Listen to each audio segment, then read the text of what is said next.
The red lights are only making the pain worse. It's an immense, earth-shattering pain in my midsection and in my head. I try to move, but I can't.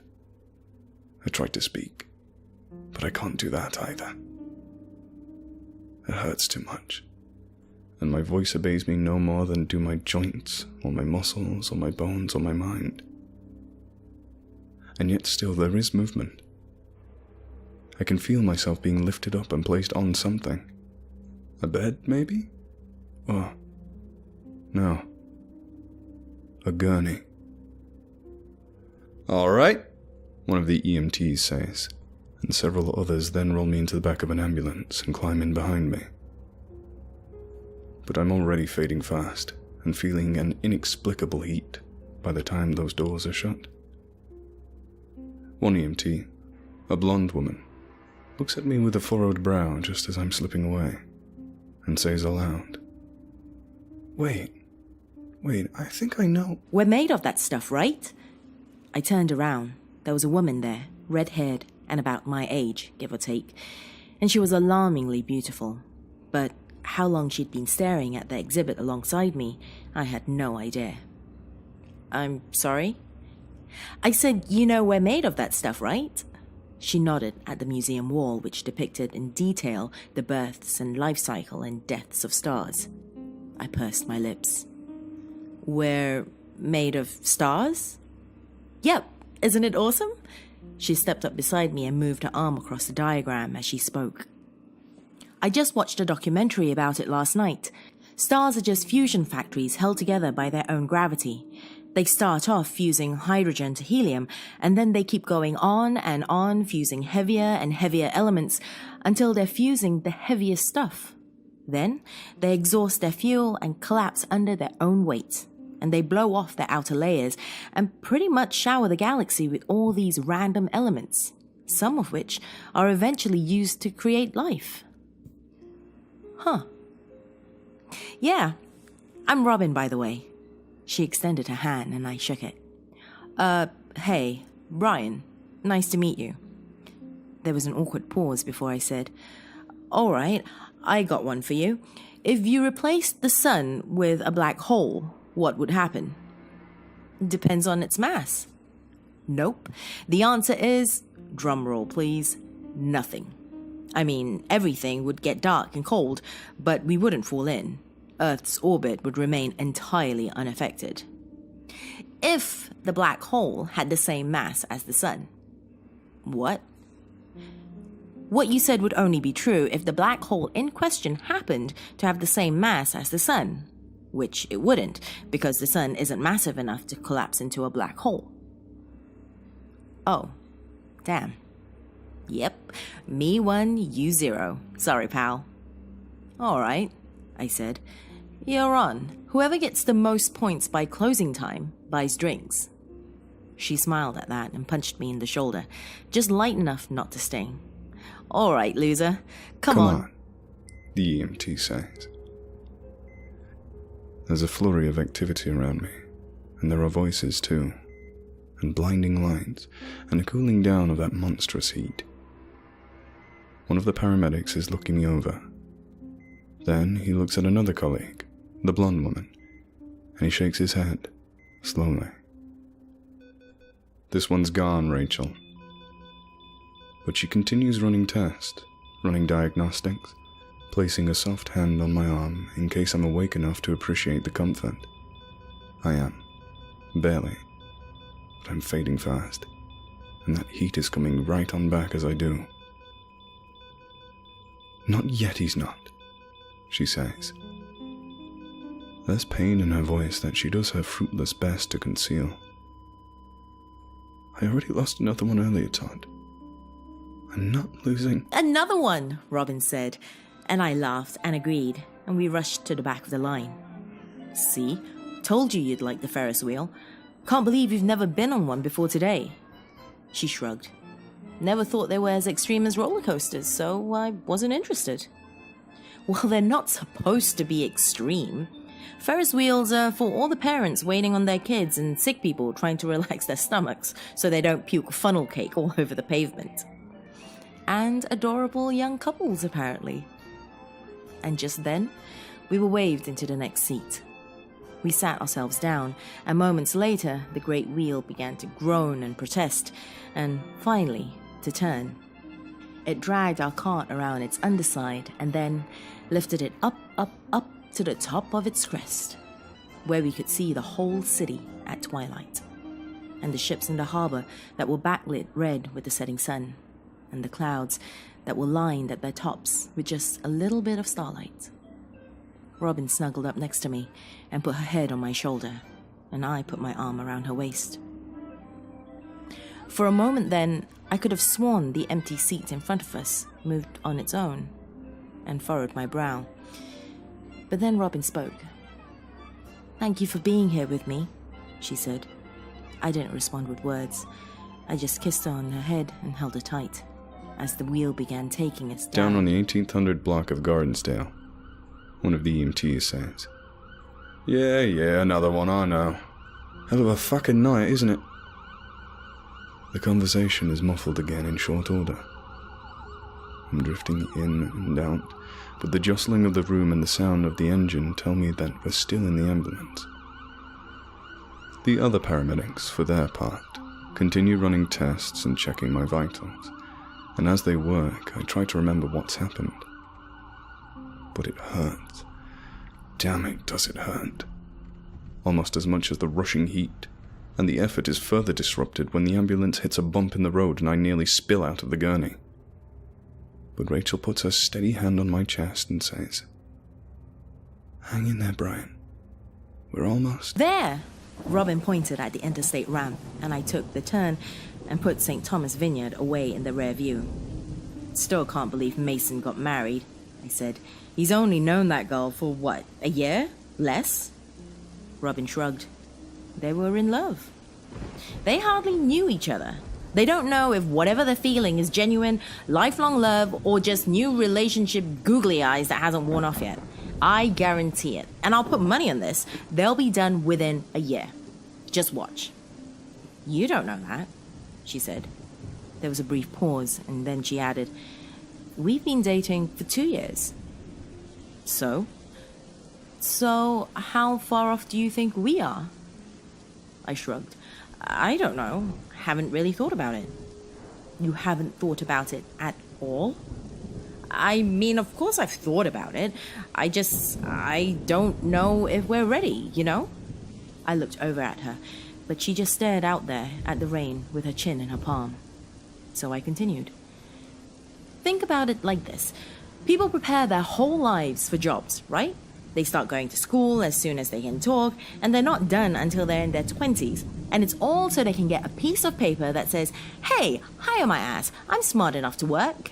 But marriage? Nobody trains for that shit. People just hook up and say, 'Hey, we're 25 or 28. You're cute, I'm cute. Let's spend $15,000 on a giant ceremony, then live as glorified roommates for 5 years until we're both fat and hate each other and get divorced because neither of us knew or cared how much work this thing would require.'" There was a longer pause then, before she said, with a degree of seriousness I wasn't in the least bit prepared for, "Is that where you think we're headed? Glorified roommates?" Quickly, I calculated an avenue of retreat, but I calculated wrong. "No, not you," I said. "Not us. I mean, most people, you know? Most people just dive in and either get divorced or stick it out until someone gets heart disease. The divorce rate is more than 50% now in the US, but the 'I don't love you anymore' rate, shit, that's probably close to 90 by the time everyone hits middle age. I just want to make sure you're the right person, you know?" If there were ever words I wish I could have taken back, it were those 12. She said nothing, but I saw her reflection in the window, and the little tear that welled up in the corner of her eye said more than words ever could. "Listen, that came out wrong. I just meant, can you drop me off at my car, please? I thought you wanted to come over. I don't feel good. Please?" And we drove in silence for a while, as the rain picked up its pace and fell in sheets and in torrents. After another 20 minutes, I made the turn onto my street and parked. And once I did, she got out without so much as a glance and walked across the road to her own car. I ran to follow. "Robin, wait!" I grabbed her lightly by the arm. It was slick with rainwater. "Talk to me, please. What do you want?" I blinked. "I want you to talk to me. No. I mean, with us. Where do you want this to go?" "Where do I want this to go? I want to be with you. Listen, I didn't mean to imply that I don't want that. I just want us to be smart about it, you know?" "Well, maybe love isn't something you can calculate on a fucking spreadsheet, Brian." She was shouting over the cacophony of the storm. "Maybe it's just this thing you feel, you know? And maybe it doesn't make any damn logical sense. Maybe it's not supposed to. But that's part of what makes it special. It's an adventure. It's a jump off a cliff with me type of thing. And yeah, sure, not everyone survives the fall, I guess. But if you find the right person, then a jump off the cliff with me type adventure? Come on, Robin.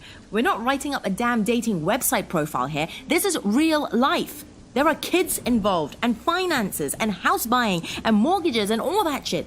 Not every day is some cute little romance comedy. This is half your life we're talking about. 2/3 even, okay? All I meant was that you have to be prepared for it. I thought we were prepared. What do you mean?" She dug through her purse for a moment and then held up a ring that was brilliant, even covered in rain. I felt my heart skip at least a full beat. "Is that, It was my mom's," she said. "She gave it to me before she died. She said, 'Find your partner in crime, Robin. Find someone who'll sweep you off your feet and jump off a cliff with you.'" There was a pause before she added, "And at the time she said it, I thought I knew exactly who that person was." I tried for a moment, but I knew, beyond the shadow of a doubt, there was no combination of words in the English language that could be strung together to write this ship. "Goodbye, Brian." She kissed me on the cheek and rubbed the back of her hand down it. And then she turned and got in her Civic and drove off until I couldn't see her taillights at all through the pouring of the rain. "Rain's coming down hard, boys," another of the EMTs said. "Careful when you unload him." There were grunts of acknowledgement, and then the back of the ambulance flew open and the sound of storm utterly exploded into it. I felt the rush of wind and the rain pelting my skin in sheets, and together they helped a bit with the oncoming heat that still I couldn't place. And then I felt movement. The gurney dipped and hit the pavement while the paramedics held me tight to its form. And then there were shouts, and lights, and running feet, and then the hospital door. "Open!" I shouted. The man behind the counter looked at me with a furrowed brow. I shouted it again over the sound of rainfall through the glass. I said, "Are you open?" And then he pointed at the sign saying the opposite and went back to reading. But I wasn't taking no for an answer. I dug out my wallet and pulled a 20 from the fold and slapped it flat against the glass. Within seconds, the paper was soaked with rainwater.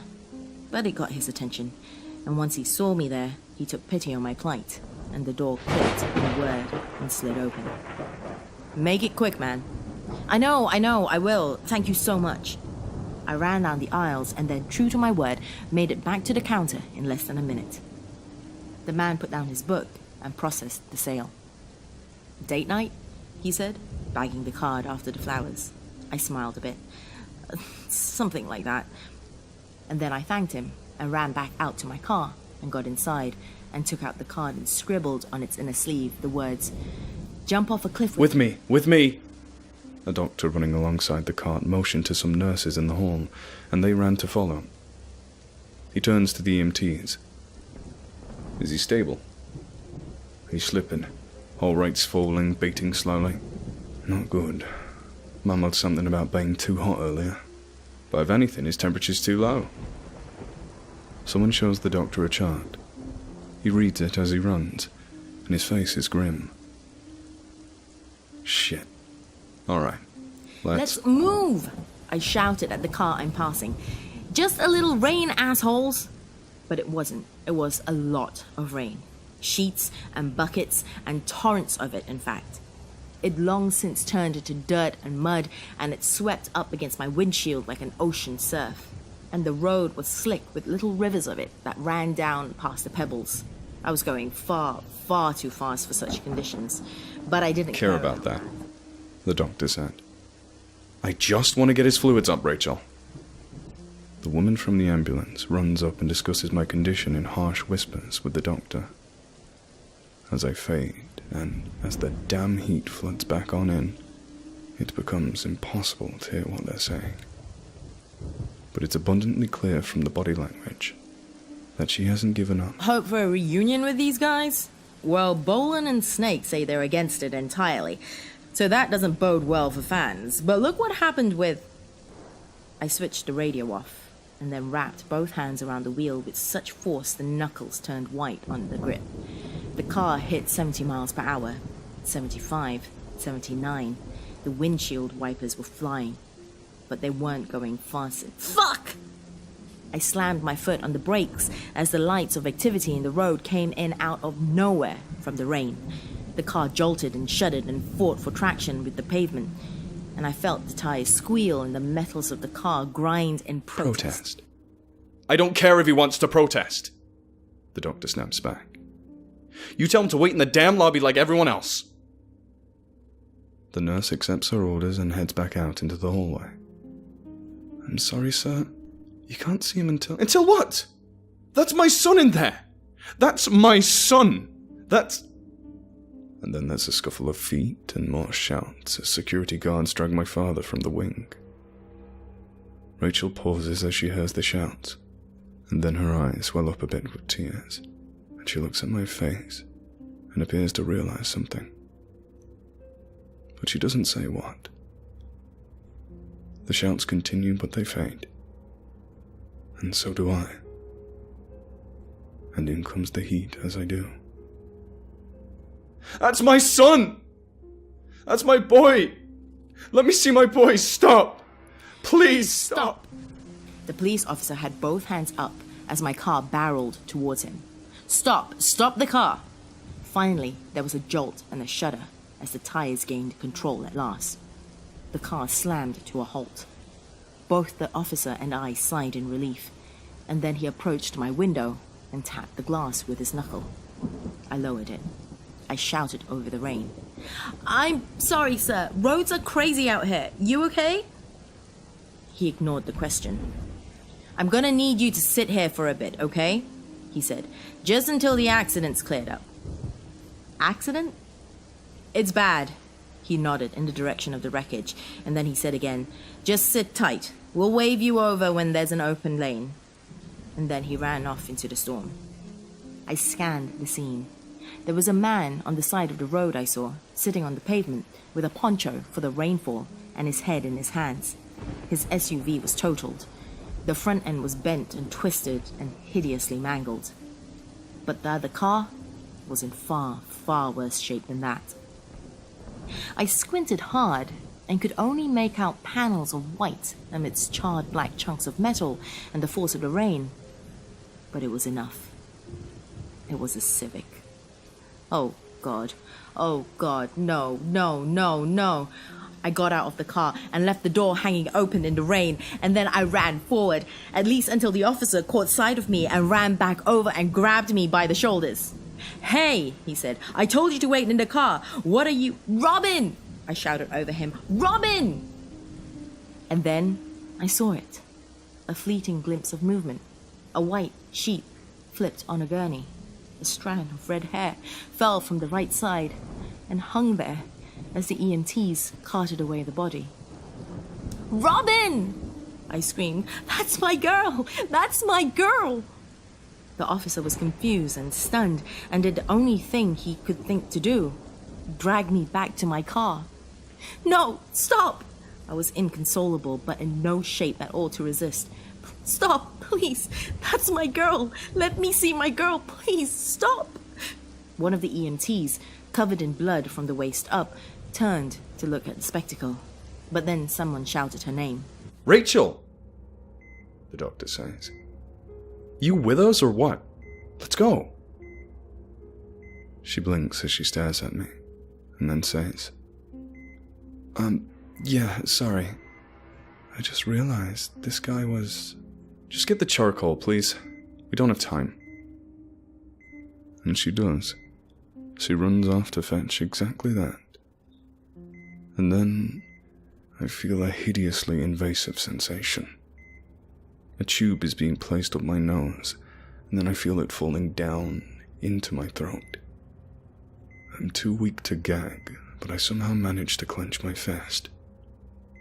A nurse sees the movement and holds me down to steady me. Whoa. Whoa. You okay, man? My roommate stumbled back as I threw open the door. I charged past him. You're coming in hot, he said again. You good, bro? But I ignored him. I went to the bathroom and I leaned up against the sink for a long moment, and I grabbed my temples and set my jaw and sobbed without a sound. Aching, racking, heavy sobs. I heard a knock. Hey, man, he said. You good, dude? Anything I can, get for you, or... I'm fine, I managed. It wasn't convincing in the slightest, but I didn't care.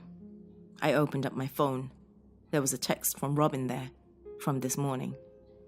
It read, I love you. And they were all at once the most beautiful and the most painful words I'd ever read. I love you. I love you too. I'm coming. Hang on, baby, I'm coming. Then I backed out, and I found my dad in the contacts list and typed, I love you, Dad. Moments later, I got a response. I love you too, son. You okay? But I ignored it, and then I threw open the cupboard, and I grabbed an old bottle of pills. A nurse said. Swallowed the whole damn thing. Lucky his roommate called in when he did. But the doctor is incredulous. Well, that remains to be seen now, doesn't it? Then he turns to the door. Rachel? I got it, I'm here. All right. Fingers crossed, people. Let's see if we can't save a psycho. There are isolated chuckles. Rachel, though, almost snaps at her superior for the insult. But then someone says, here we go. And then there is thick, wretched black stuff funneling down that tube and down into my throat. I'm almost desperate enough, but not quite strong enough to resist. I can feel it sliding and hitting the bottom, and pumping and pulsing. My heart rate is erratic, my breathing is erratic. My ability to comprehend the situation is every bit as erratic. I struggle as much as I can against the restraints, but all my effort and all my strength of arms muster up not more than a faintest whimper. But Rachel hears it. She moves to my side. She holds my head and says, in a soft enough whisper that only I can hear the words, don't follow her, Brian. Don't follow her. Please, Jesus. I need him here. I need this win. But I begin to fade all the same. One by one, as the spikes on the EKG slow to sporadic pulses, I see the nurses turn to each other and shake their heads. One by one, that is. There is only a trembling Rachel there, and she's holding on for me tight enough for everyone in the room. Call it, the doctor says, just as the darkness swirls in and I feel like I'm starting to fall away. The conversation carries on as I pass. 2:32 a.m., one nurse says, but I can hear Rachel screaming in protest. No! He's not gone! There's still time. There's still time to save him. There's still...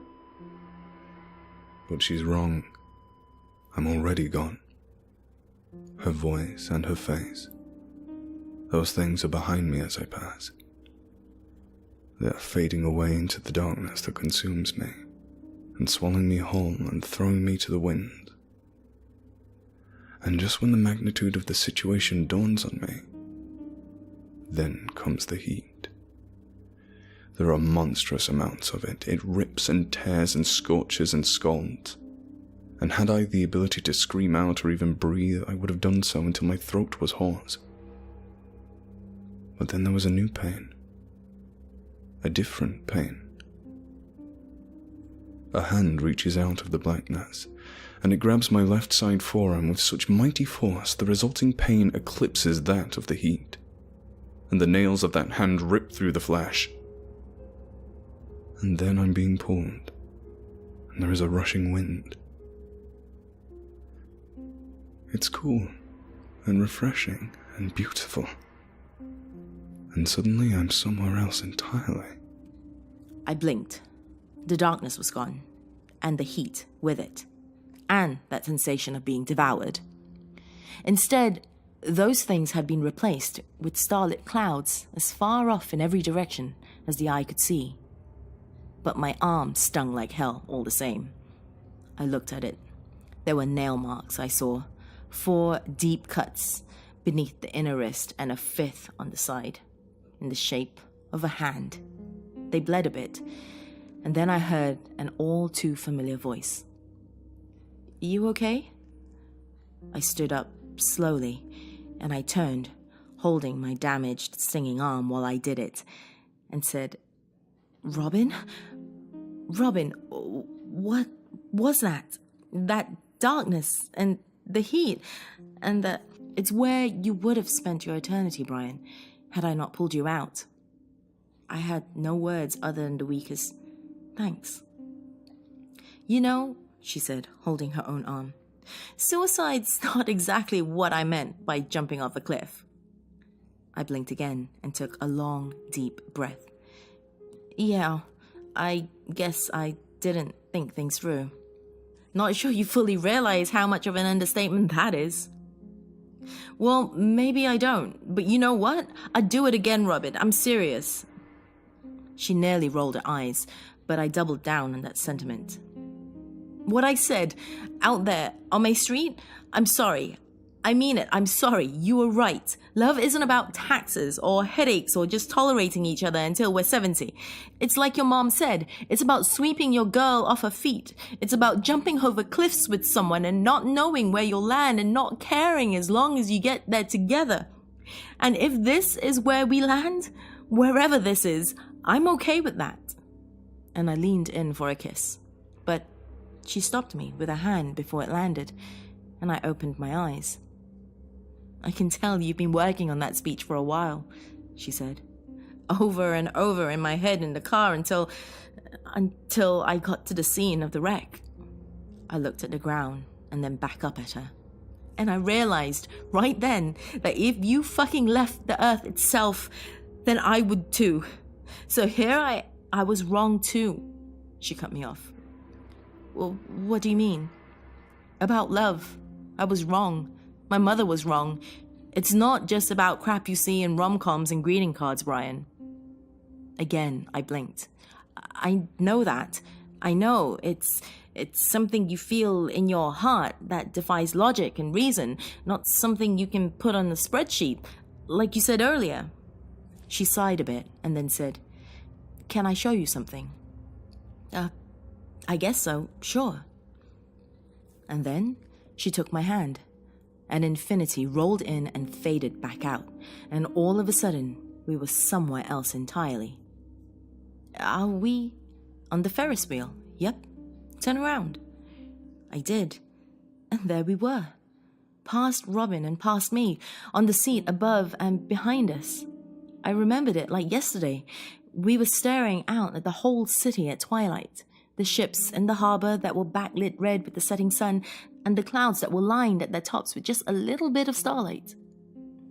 I rustled in my seat, and it moved, and past me saw it, and it looked like he was about to speak.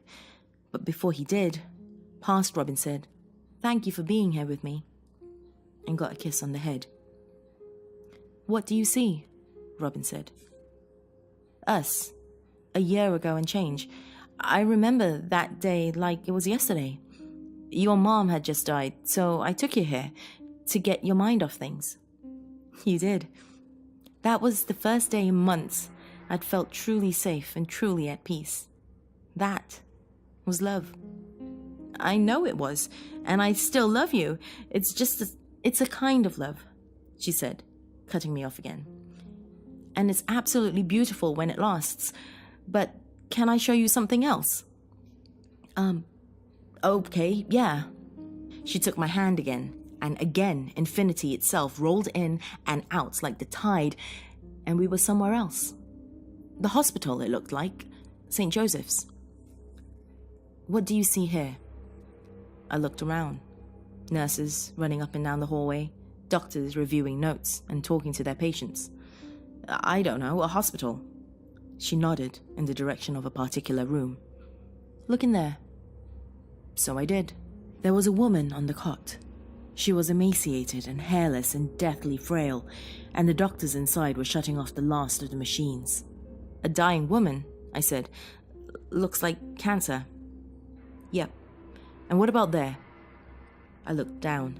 There was a nurse crouched down in front of the same door and talking to a girl, 8 or 9 years old, if I had to guess, in silly voices. The girl had been crying, but the nurse managed to make her smile a bit, even as her mother died on the other side of the door. Looks like a nurse comforting a little girl. That's right, Robin said. And that little girl will remember that nurse for the rest of her life, even if they never meet again or so much as exchange names, as the lady who came to her in her darkest hour and made her smile. She turned to me. That's love too, just as beautiful and just as precious as what we had. What's your point? She didn't answer. She just stuck out her hand with a sad smile, and I took it. Infinity faded in and out, back a third time, and we were in the waiting room. See that? Robin pointed to the corner of the room. I squinted. Oh, hey, what's Dylan doing here? He called the ambulance when you didn't come out of the bathroom, she said. He knew something was wrong, and when they drove you off, he followed them here. Been standing here ever since, asking for information on you every time a nurse walks by. He's starting to annoy them. I watched my roommate for a bit, and sure enough, he grabbed a nurse and asked her a question that I couldn't hear. She said something pleasantly dismissive, and he nodded, and then he leaned his head back up against the wall and closed his eyes. Wow, I had no idea he cared that much. That's love too, Brian. Would you do the same for him? But she held out her hand again before I could answer, and I took it. For a fourth time, Infinity blinked. And then I was in the emergency room, looking down on myself. I was covered in vomit from the charcoal and pills, but I was still, too. Deathly still. Most of the nurses and the doctor were still walking out the door. But Rachel wasn't. She was crying openly now, making no effort to hide it. She reached for something. A needle, it looked like, or a syringe. What's she doing? You'll see soon enough, Robin said. But that there? That's also love. She held out her hand once again and said, one more. And I took it. And then we were in the parking lot of the same place. The rain was coming down harder than ever. Turn around, Robin said, and I did. And then I stopped. There were no words. It was my father in his car. He was holding a Bible up to his chest with both hands, and he was crying in a way no child should ever have to see their father cry. And that there, Robin said, that's the kind of love that can move mountains. I put my hand up against his window, but he didn't seem to notice. He can't see you, Brian, not from here. I wiped my eyes with the back of my hand. Okay, I said, I get it, I fucked up. And then she released my hand, and all of a sudden, we were back in the clouds again, under the stars. I wiped another tear before it fell. So, now what? It's too late for me to go back down there. I'm already gone. Robin took another step forward and said, maybe not. She put her hand on my temple, and my eyes rolled back. And then I saw it. Rachel and I are on a beach. Our child is playing out in the surf, and the sun hits her head just right, and for a moment, it is made of gold. And then the image fades, and another one takes its place. A birthday party. I have silver hair at my temples. Rachel does too, but it doesn't matter. Our little girl is turning 10.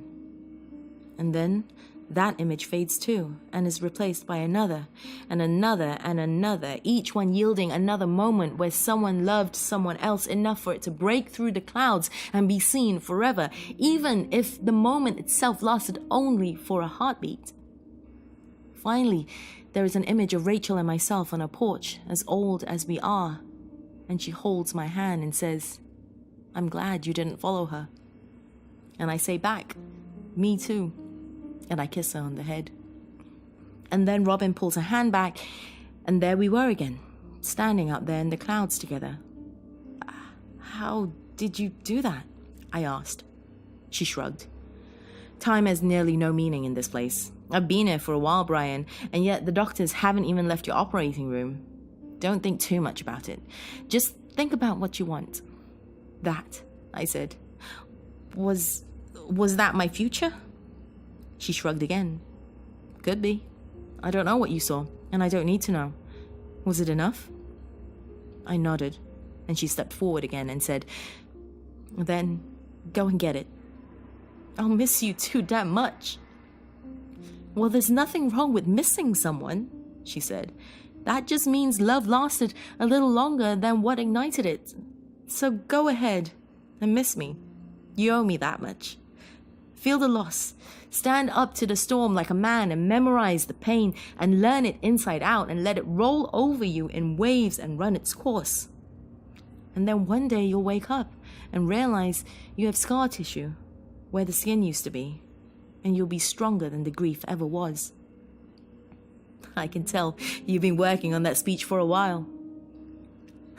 Like I said, I've been here for a while. And she kissed me one last time and said, "You're made up of stars, kid. Now, go light up the world." And she was Gone, Rachel, okay? He's gone. Give up, for Christ's sakes. But I shot up right before the doctor could finish the thought, and I gasped for air, and when I did, I grabbed my chest with more strength than I had in hours. There was a needle in it, a bolt of life to the heart. Rachel broke down in tears when she saw me. "Well, I'll be damned. Welcome back to the land of the living, son. And Rachel?" She turned around. "Good work, kid. Made me proud." And he laughed. Rachel turned back to me and tried to hide a smile while she did it. "Hey there, how you feeling?" "Better than dead." There was a pause before I added, "Hey, I'm glad you got your win." She took my hand and squeezed it. For a moment she paused when she saw a scar below the wrist that looked like the result of fingernails dragging through flesh. But then she dismissed it and said, "I am too. And you'll get yours, okay? I promise you will." I said, "I know." And with that, she got up to leave the room to go save someone else's life, while I took out my phone, opened up the most recent text, and hit reply. Am now. Hey guys, it's Mort here, and thank you so much for listening. I hope you enjoyed this amazing Feels Pasta by the incredibly talented Jessie Clark, and read by the sensational Lady Mcreepsta and Nature's Temper. Both of these fantastic narrators deserve your subscription, so please follow the link on screen or in the description to show them some support. Also, let me know in the comments section what you thought of this story and if you guys enjoyed. If you did, there may be more Feels Pastas in future. But anyway, for now guys, I'm going to sign off. And please don't forget to check out these two amazing narrators. Stay awesome, and I'll see you in the next one.